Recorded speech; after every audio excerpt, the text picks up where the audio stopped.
What's up, Husker Nation? What's up, Husker Nation? What's up, YouTube? What's up, YouTube? This is Patrick Joy with Real Men Wear Kilts TV. Haven't done one of these long form videos in a while. I actually did one. I did record one after the Iowa game, and I forgot to post it. My bad. I did not expect that. I did not expect the Iowa game to go the way it did. I really did. So, brief thoughts on that. I didn't expect PJ to get hurt early on in the game. The fact that he played through that pain is amazing. That really hurt our offense, though. Not being 100% for most of the game. I think that really did hurt us. We lost that game in the trenches. You know. Not to mention. There were some other things that bothered me about that game. Gut reaction. You know what I'm talking about. So just some quick thoughts on that. I'm going to try and break this down really quickly so I can move on to recent Nebraska news. I'm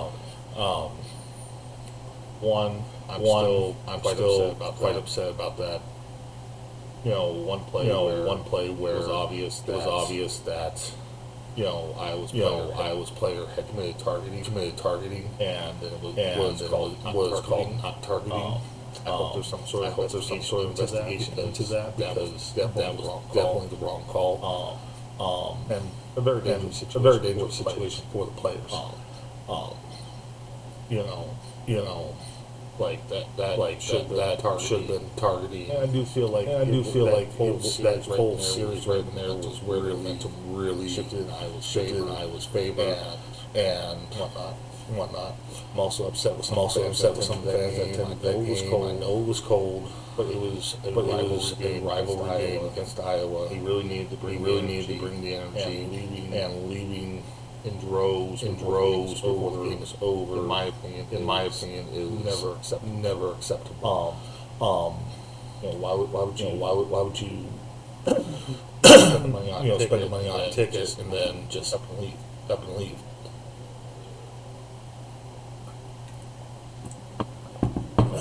It doesn't make any sense to me.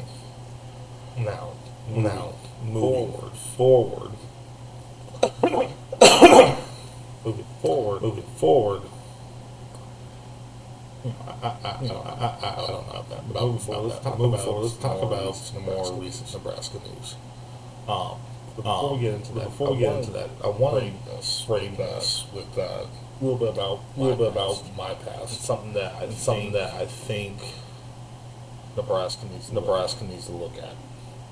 Because we obviously have some firings, other stuff going on. But my high school when I was growing up, just up the road here from my house. It right here in Nebraska. It had a weight training program that was one of the top ranked weight training programs, not just in Class C, but in the state as a whole. And it was centered around three-word philosophy: bigger, faster, stronger. Bigger, faster, stronger. That is a philosophy that wins football games in the trenches. Having the biggest, fastest, strongest players on the field is what wins in the trenches. I firmly believe that. You can agree or disagree with that, but I firmly believe that. As far as our new coaches, the new coaches that will be coming in, hopefully they will adhere to that. Before we get into coaching, let's get into the players that the 10 players that have signed up for Nebraska, as far as coming in next year. Okay.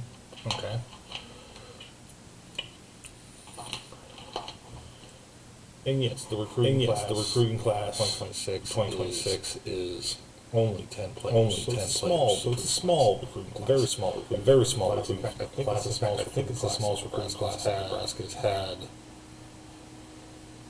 ever, I think. To be honest with you. So at the top of the list, we have a 5-star recruit, Danny Odom. How you pronounce his name?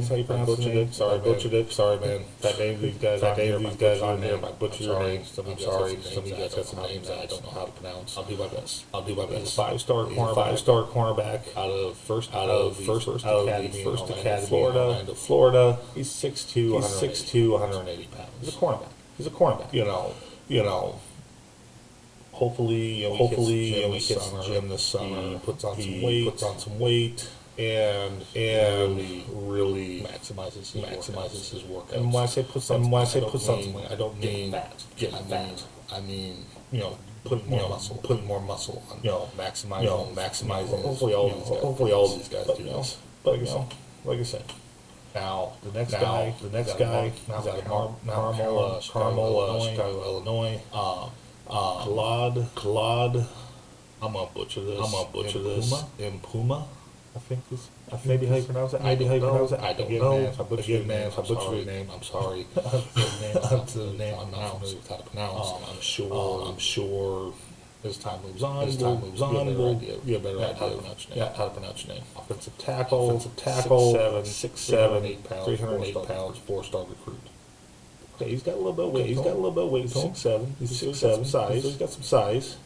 Which we definitely need size up front. He's a 4-star recruit. So we can definitely develop him and get him where he needs to be to be an effective part of our offensive line.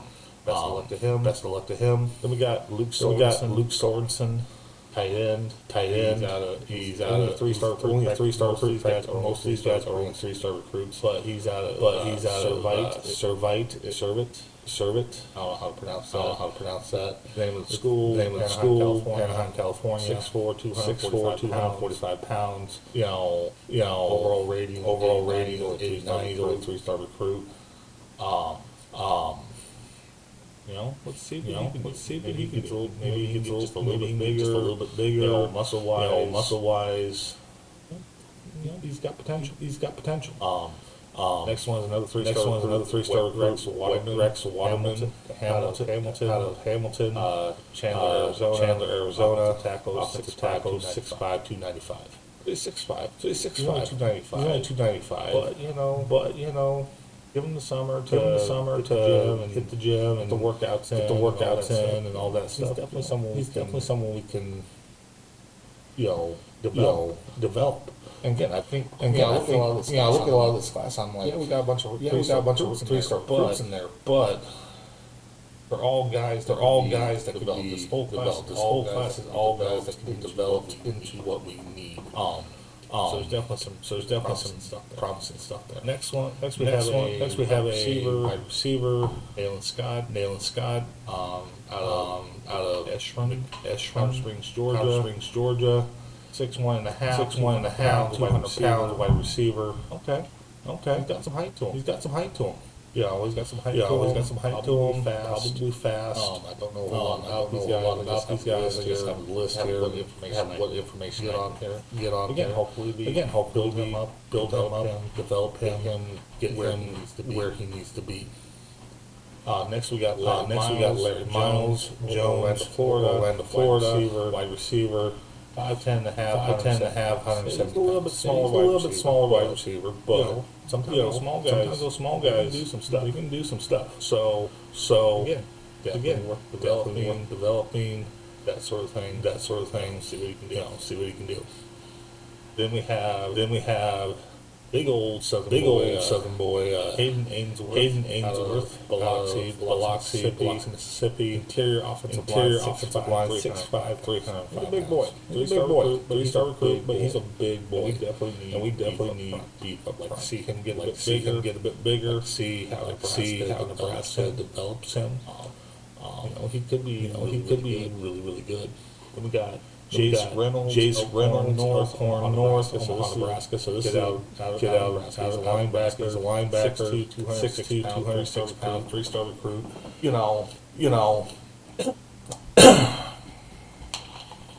again, something we can definitely develop, and turn into a great weapon on defense.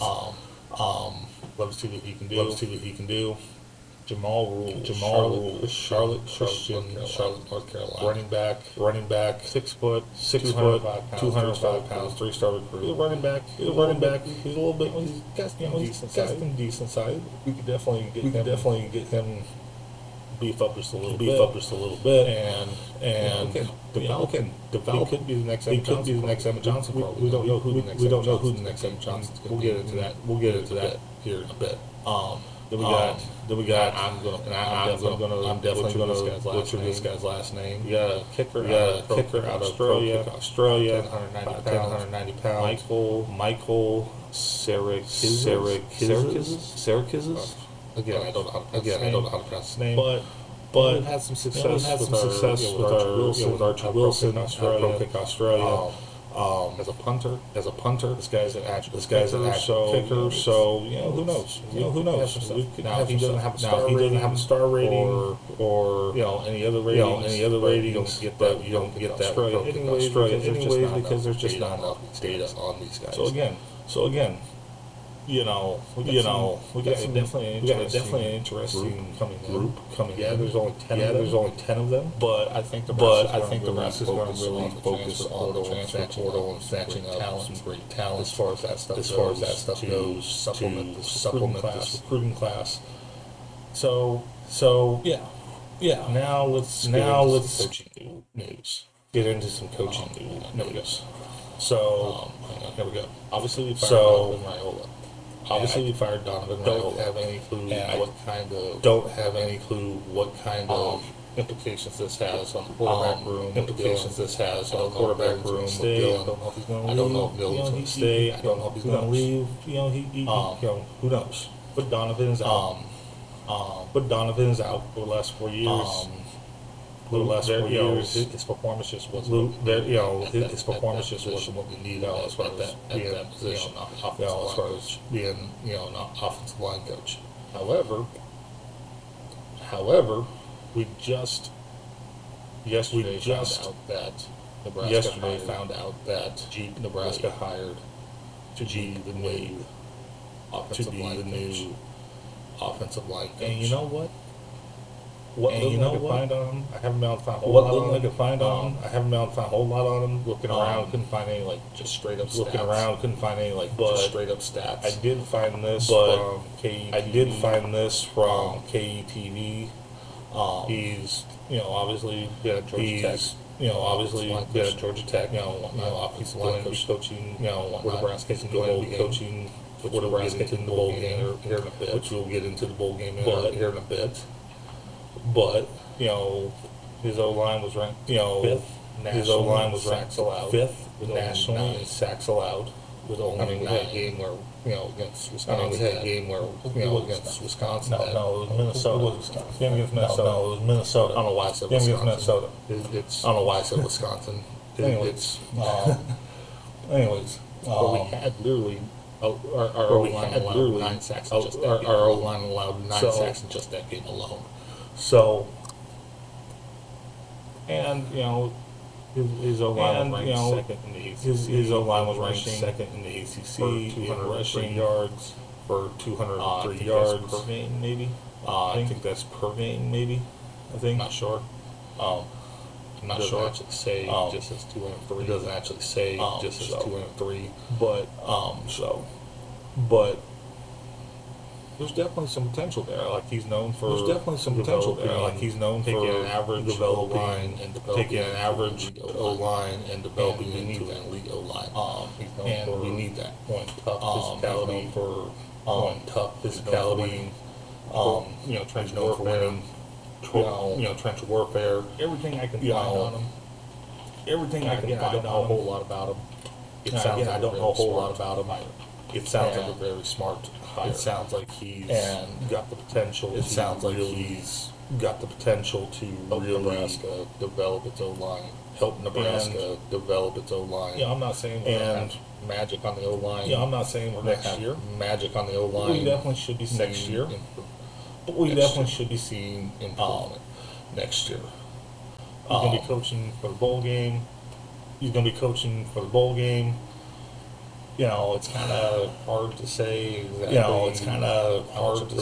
exactly now how much improvement he's going to be able to make between now and New Year's Eve. It's definitely promising. And of course we are after firing. And of course we are in the hunt for a new defensive coordinator. I know Vince Harris was in Nebraska this weekend. He's number one ranked. However, he took a job. Unfortunately, hired him. Somebody else hired him under us. So we don't have Vince Harris. Next, we have Justin Wilcox from California, coaching former head coach California. California Fire Wilcox just had Golden Bears last game of 7-5 campaign. Before having a decent run as head coach, he was accomplished. He was an accomplished defensive coordinator who favors a base 3-4 with flexibility to match opposing personnel. He produced 14 NFL draft picks in his time in California. He's known for discipline, opportunistic defense, dating back to his time as a coordinator. So this is off of Husker Corner. So this is all speculation. This is a potential candidate. Definitely someone to look into. I mean, if we can get him. I mean. Again, I don't know, who else is looking at him or either head coach or position, but he's definitely known for developing as a defensive coordinator, known for developing a decent defense, and we need a decent defense. In fact, we need an elite defense. So top potential. Potential there, and the power rank the candidates against Harris number one, Justin number two. At number three, according to Husker, we have Jim Knowles, defensive coordinator at Penn State. He spent this year with State for several years, Ohio State, including their national title season in 2025.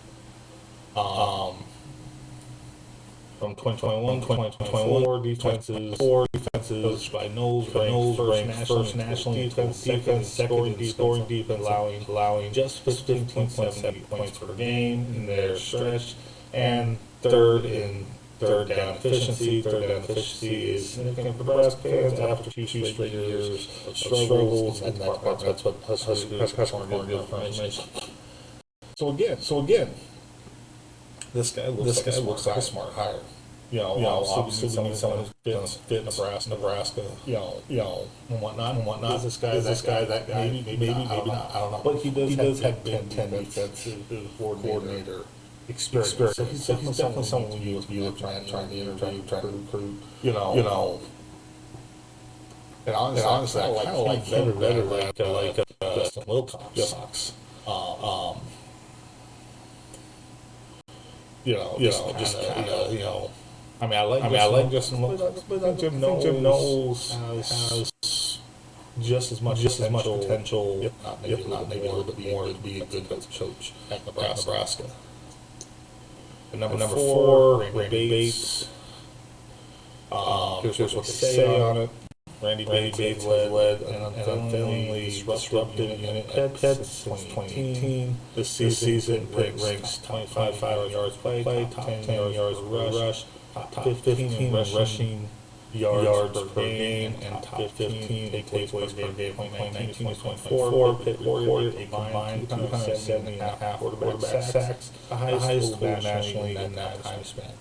That might be welcome news for Nebraska fans who saw very few having plays from John Butler's group. The big question here, of course, is whether Bates is looking to make a lateral move.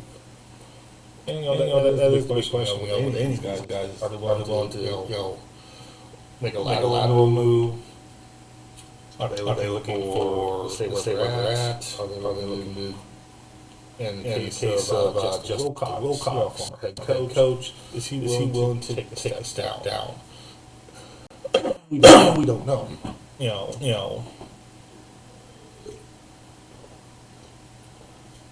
And again, these candidates are all speculation too. I mean, these it could be someone on this list. It could be someone nobody's radar right now. You know, whoever the defense coordinator is, make sure the defense is bigger, faster, stronger. So why kind of opened up with the whole bigger, faster, stronger thing. Okay. So next we have the NFL. Jim Leonhard. Let's see. Defensive pass game coordinator for the Broncos.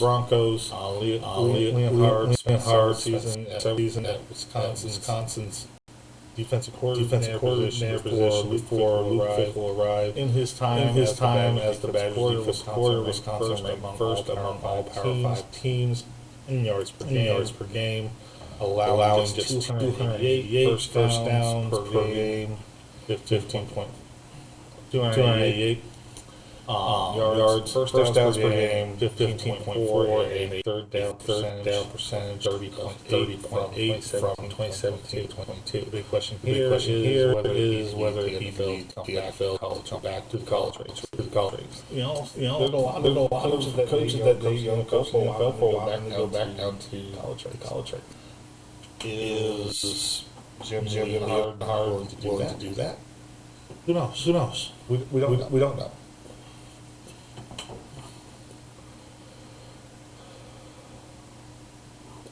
Then we have Seth Wallace out of Iowa.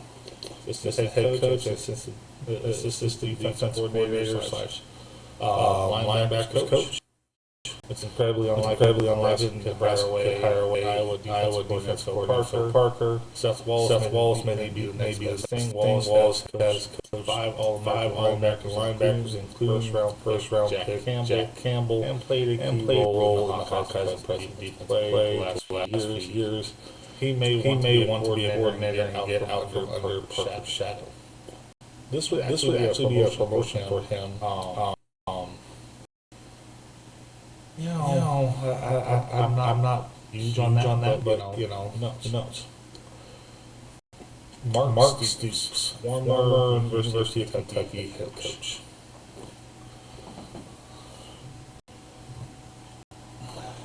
Okay. University of Kentucky used to be a really good team. They're not really a football school. They're more a basketball school now. And I don't know about this one. But here's what they say. It's been a long time since Stoops was just a coordinator, but if he wants to get back into coaching after Kentucky fired him last week, he might need to take a CC job first. The last time he did was at Florida State in 2012. That season, the Seminoles ranked second in the nation, defense sixth nationally, scored defense third in the country in rushing defense, and led the nation in pass defense. Rule already has a former head coach in Dana Holderson on offense. Stoops may like to join the party. That would be an interesting dynamic. I'm not sure. I'm not real thrilled with the idea of Mark Stoops, but I mean, it's mostly because of how bad Kentucky has been in recent years. For a while now, actually. I'm not real sure on this one. Might be a good call. Might be. I don't know. But he's listed here. At number 7. Number 8. We have Ray, former head coach.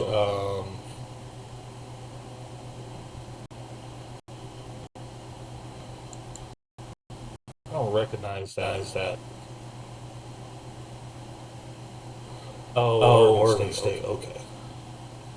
So Bray is a former Husker assistant coach at Mike Riley and was even the interim head coach before Scott Frost arrived. I do vaguely remember that guy now. After leaving Nebraska, he was a defensive coordinator for Oregon State. in 2022 got Royals Award nomination for Best Assistant Coach. In 2023, Oregon ranked in the 15th rush defense. He is a free agent at the moment, which might make him easier to bring in. So I'm not real thrilled on this guy, but I mean, he does have potential. Then number 9 out of SMU, we have Scott Simmons, defensive coordinator. Simmons' defense has been overshadowed by SMU by its offense, but his unit put up good enough numbers that other teams have come calling often. Last year, Simmons' unit ranked top 10 in defensive touchdown, rushing defense, and sacks, as well as top 25 interception, fourth down conversion, tackles for loss, third down conversion, and red zone defense. The degree of difficulty he signed a new contract last December. Nebraska will have to pay to the Big Ten. I'm not going to throw on this guy. I don't really know if he's. I mean, don't get me wrong. His defense is apparently good, but if he were the extra money we have to spend to get him, I mean.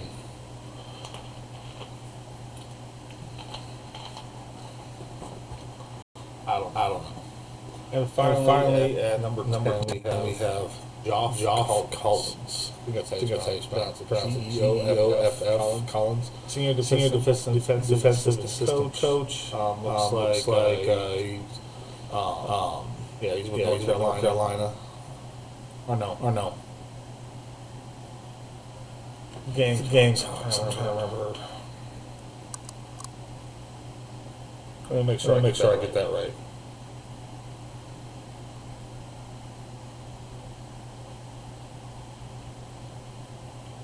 South Carolina. Okay. So Geoff Collins might be one of the most likely Husker defensive coordinators since a long time rule.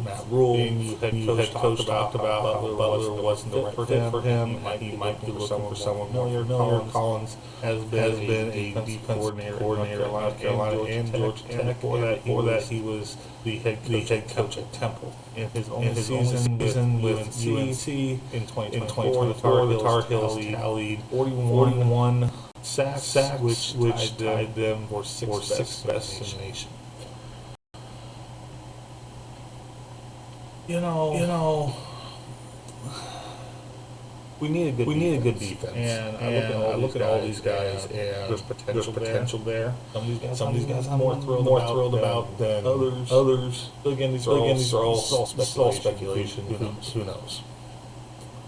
So obviously, let's talk about the quarterback situation right now. Obviously, Raiola is up in the air as far as whether he's coming back to the team or not. Time will tell. Transfer portal window is approaching. We'll see if he enters. In the meantime, we have TJ Latif. Has some notes on TJ. Obviously, he suffered that hamstring injury. In the game Iowa. Good. Play through the rest of the game. With the brace on his leg, driving the team down the field on drive. Now recovery. Kirk has an outlook. Information that pull up says recovery. He is currently recovering from injury. He will miss the beginning of bowl practice, but is expected to play in the bowl game itself. As far as Matt Rule on him, Coach Rule praised for playing through the pain as a significant learning opportunity for a young quarterback to handle adversity.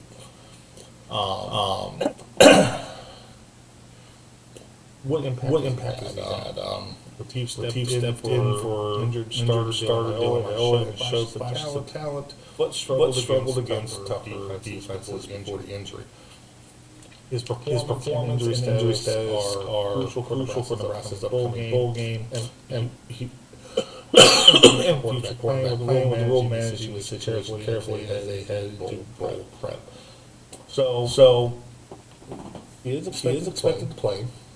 But my big question with TJ is he going to be? Is he going to be? Is he going to be 100%? Is he going to be able to utilize his talent?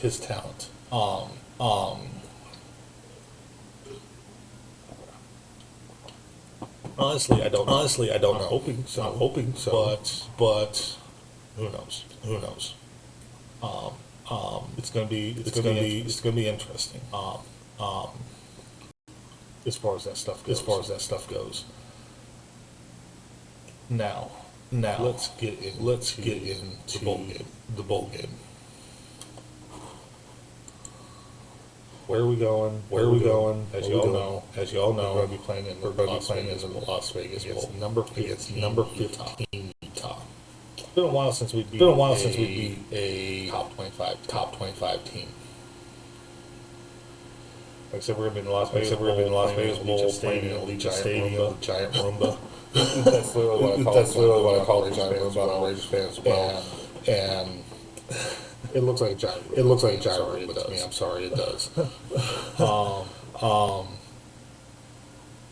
Utah is 10-2. Nebraska is 7-5. It's a 12:30 in the afternoon game on ESPN. Let's see.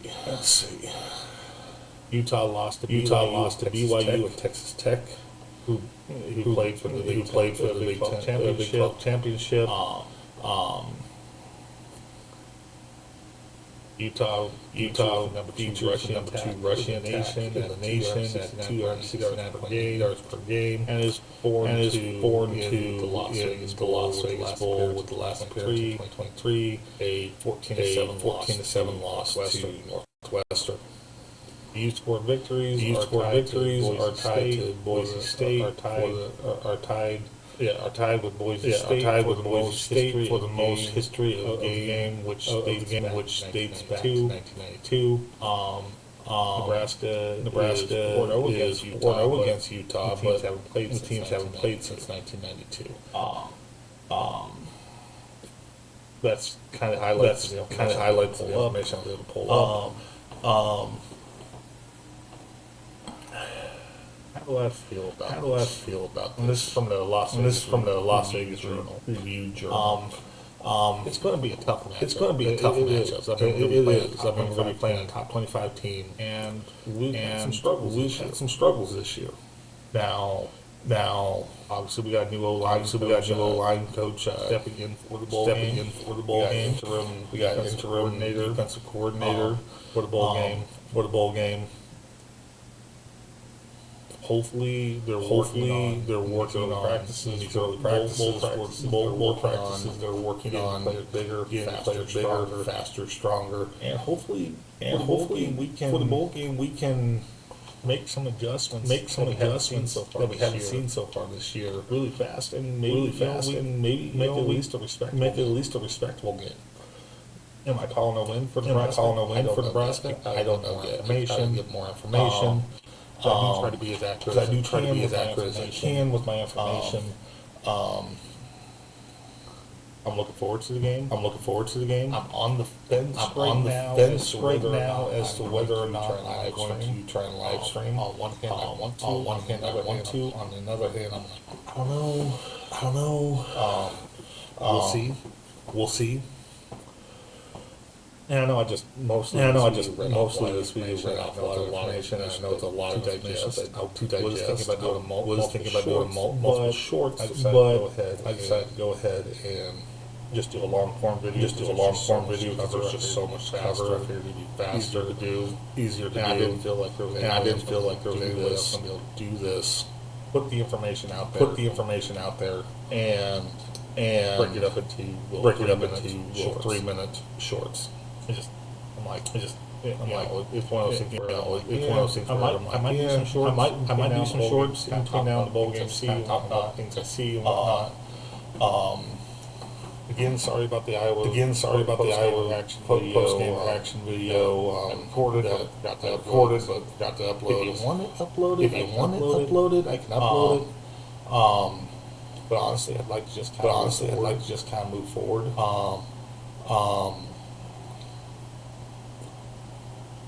I will do 30th. I will do 30th. I will do a pregame video. I will do if I don't live stream during the game. I will do shorts during the game. I'm kind of on the fence. Which one I want to do? Am I going to get enough viewers? Am I going to get enough viewers to make it worth it? You know, there's a lot of questions. I don't know. I haven't decided yet.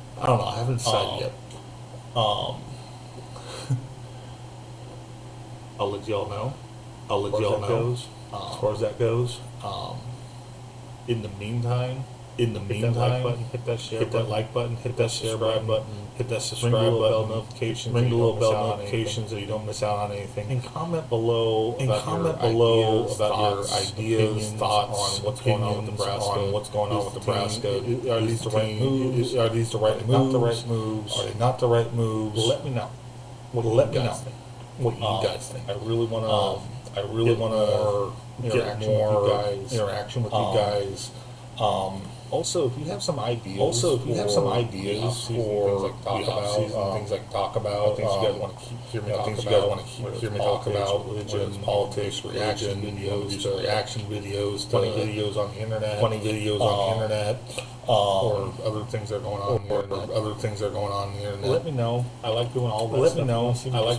Stuff. You want to see me do some gaming videos again? I used to do gaming videos. Politics, gaming with politics. Other stuff, let me know what you guys want me to do during the football season. Obviously, during the football season, it's Nebraska football. Outside of that, there's a lot I can do as far as that stuff goes. Let me know what you guys want me to do. I really would like to, on that. Get you guys' thoughts, opinions on that. Let me know. With that, I'm going to hop off here. As always, God bless y'all, and as always, go Big Red.